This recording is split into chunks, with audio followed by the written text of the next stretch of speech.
युवा साथियों, अभी चुनाव का समय है। लोकसभा चुनाव की रणभेरी बज रही है। 19 तारीख को वोट पड़ने वाले हैं। ये जो युवा आपके सामने बोल रहा है, मैंने भी यहां से टिकट मांगा था। टिकट नहीं मिला तो मैंने नामांकन अपना डाल दिया था।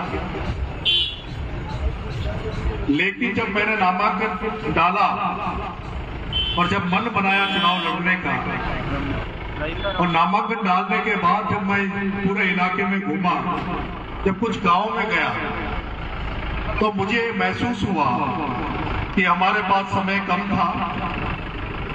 लोकसभा एक बड़ा क्षेत्र होता है और पूरे क्षेत्र में पहुंच पाने के लिए बहुत लंबा समय चाहिए था, बड़ी तैयारी हमें चाहिए थी।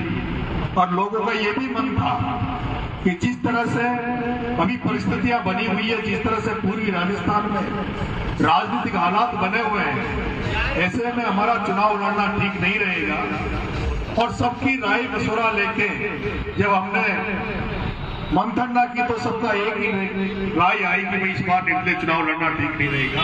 और इसलिए मैंने अपना नामांकन वापस ले लिया और मैं इस चुनाव से बेक हो गया। लेकिन आज मैं आपके आलूदा गांव में एक गणेश दास महाराज जी के कार्यक्रम में आया था।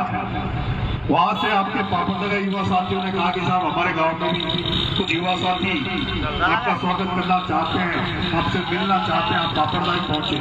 तो मैं आपके गांव में भी आया हूँ।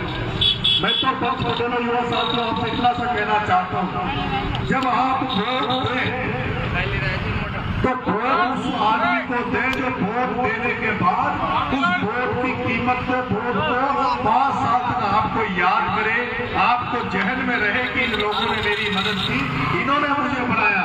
क्योंकि आज अगर कोई राजा बनता है तो वो वोट से बनता है, मतदान से बनता है, पेटी से बनता है। और मैं देख रहा हूँ जैसे ही सिकराई एरिया में घूमते हैं, इस एरिया में घूमते हैं, पूरे खेत सूखे पड़े हुए, बड़क पड़े हुए, पीने का शुद्ध पानी नहीं है, खेतों को पानी नहीं है। लेकिन हम जब एमएलए एमपी बनाते हैं तो उनको ये सोच के बनाए ताकि वो बनने के बाद हमारी लड़ाई लड़े, हमारे खेतों तक पानी पहुंचाने का प्रयास करे, हमारे घर तक शुद्ध पीने का पानी पहुंचाए। मैं आपसे अपेक्षा करता हूं, मैं तो चुनाव नहीं लड़ रहा, लेकिन लोकसभा चुनाव के बाद में अगर आप सबका आशीर्वाद रहा, अब आप सबने चाहा, क्योंकि चुनाव के पहले जैसे ही चुनाव आए, भारतीय जनता पार्टी ने जो ईआरसीपी का प्रोजेक्ट था उसको घोषित कर दिया है, उसमें बजट की भी घोषणा कर दी। लेकिन अभी तक कोई गारंटी नहीं है कि चुनाव निकलने के बाद वो पैसा धरातल पे उतरेगा कि नहीं उतरेगा, आपके खेतों को पानी पहुंचेगा कि नहीं पहुंचेगा, आपके आसपास के कौन कौन से तालाब हैं जिन पे पानी पहुंचेगा नहीं पहुंचेगा।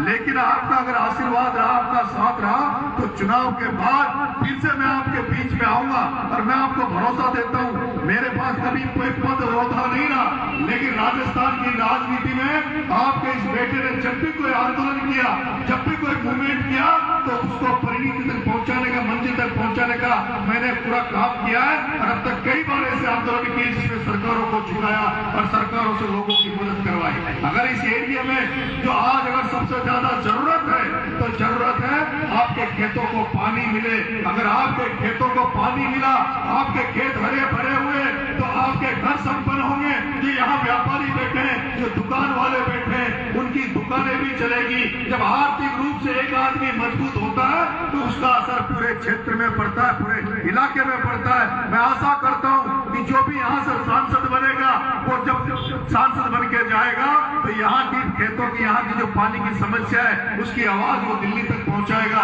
ऐसी आशा मैं करता हूं। लेकिन मैं तो अब चुनाव नहीं लड़ रहा, लेकिन चुनाव के बाद मैं आपके बीच में आऊंगा और पूरी जनता जनार्दन को साथ लेकर, अगर आपका आशीर्वाद रहा, प्रधान साहब से भी मैं यही बात कर रहा था कि आप लोग, हम छोटे छोटे मामलों में आंदोलन, छोटे छोटे मामलों में पार्टी के पीछे झंडे उठा के नारे लगाते हैं। अगर हमारे हकों के लिए लड़ नहीं सकते, हमें राजनीति करने का कोई अधिकार नहीं है। अगर हम राजनीति में हैं तो जनता की सेवा के लिए, जनता के कामों के लिए राजनीति करें। ऐसे में आपके बीच में बाद में फिर से दोबारा आऊंगा और आप सबका आशीर्वाद रहा तो आपके खेतों को पानी पहुंचाने का जो ईआरसीपी का जो प्रोजेक्ट बना है उसको धरातल पे लाने का प्रयास करेंगे। आपका आशीर्वाद बना रहे। बहुत बहुत धन्यवाद।